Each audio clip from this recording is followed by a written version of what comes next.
Alors que le pays a franchi ce week-end la barre tragique des 5000 décès liés au coronavirus, Israël déconfine progressivement. Une véritable course contre la montre est désormais lancée. La vaccination doit enrayer la propagation du virus qui devient plus importante avec la levée du confinement. Nous sommes à un point très dangereux.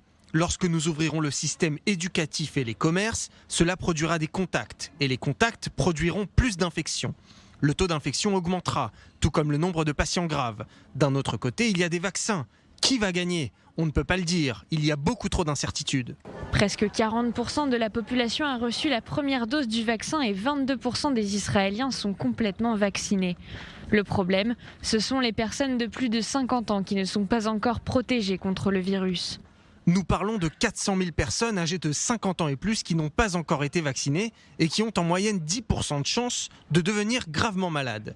Nous devons atteindre ce groupe et le vacciner, car vous pouvez voir de vos propres yeux que le vaccin fonctionne. Le coefficient de reproduction du virus frise dangereusement 1, c'est-à-dire qu'une personne infectée en infecte une autre. Le ministère de la Santé alerte sur un probable rebond de l'épidémie dans les prochaines semaines.